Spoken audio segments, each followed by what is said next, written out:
It is amazing to see so many donors in the audience. I'm thrilled that you could all be here, and we wouldn't be here without you. We wouldn't be able to give away all of these scholarships, so thank you very, very much.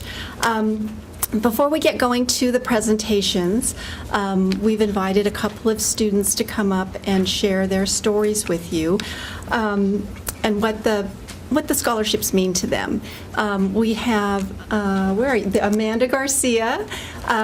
She's receiving 2 scholarships, the Delta Kappa Gamma Gamma Zeta Scholarship and the Schools First Federal Credit Union You Teach Scholarship.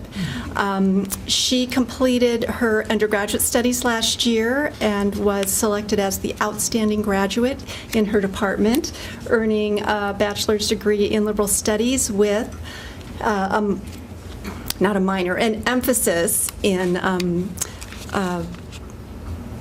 human and child development. Thank you. I knew I was going to blow that. So Amanda, please come tell us about your journey.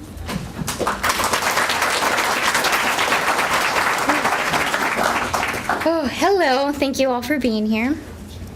Some would say my teaching journey began about 8 years ago when I started working with students.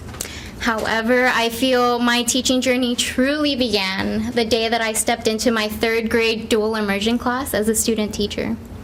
I knew this would be a life-changing experience, especially considering I'm not fluent in Spanish just yet, but my kids are working on that. They're helping me out. I decided to pursue the You Teach pathway because of its many unique features, such as You Teach's pairing of pedagogy coursework with student teaching fieldwork. This allows for the immediate implementation of the theoretical practices that we have been learning. I am so grateful for your contributions because without your help, I wouldn't have the opportunity to learn about myself, because in October we are working with these small groups after school. And after school would normally be the time that I would rush off to my 2nd or 3rd job, but because of your support and your contributions to my growth and journey as an educator, I have the extra time to spend with my students. And this helps me learn about how to meet the needs of English language learners, which we all know is so important in this time in education right now. And I could not be more grateful because you have provided me with so many opportunities that I know I wouldn't have been able to provide for myself, or I wouldn't have access to because of your contribution. And so with that said, I would like to thank Schools First Federal Credit Union and Delta Kappa Gamma, Gamma Zeta so much. You have influenced my career paths in so many ways, and with my Spanish development, I do plan on pursuing a bilingual language authorization so that I can too teach in a dual immersion classroom. And as I begin to explore master's programs, I'm excited to look into dual language acquisition. So thank you so much, because I wouldn't have had that passion without those after-school sessions, because that's when I really saw the need and how excited the students are to become proficient in both English and Spanish. So thank you very much for all of your support. It's very appreciated.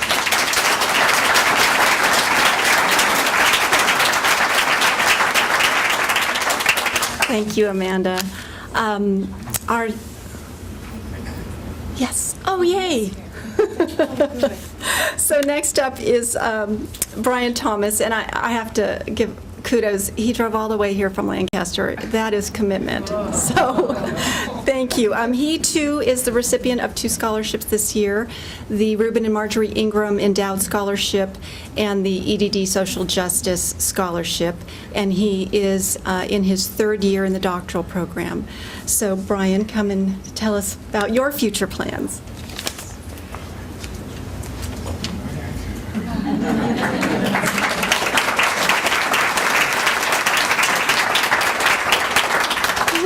Oh my goodness. Okay. I actually have some prepared words. Do you mind if I do that? Please. Okay, all right. Can I get you some water? I'm only up here for 2 minutes, so. Okay. Whew, okay, hello. How y'all doing there? Okay. Well, my title here says a few words for the scholarship reception, so I'll give a few words. Today I bring expressions of gratitude and thanks to the Reuben and Marjorie Ingram Endowed Scholarship and the EDD Social Justice Scholarship Program. Thank you all. Pull me aside and I'll tell you why I thank you so much, because it's a very timely gift for lots of reasons, and I'm proud to be a recipient, and grateful for all those who contribute to these types of efforts to support students in their continuing education. I'm feeling pretty blessed since it's been over 30 years since I've been on this side of the classroom being a student. It's been a long time. Are anyone here that's over 55 years old and in college and working on graduate? As the kids say, you feel me. Yeah. And just what is a smart classroom anyway? With all the video and all, for those of us that are a little bit older, I just want to let you know that we do add value in the classroom experience. I call them seasoned saints or seasoned students. We've been around and we do have something to say. And after, like I said, 30 years working in higher ed mostly, being on this side is very, very important.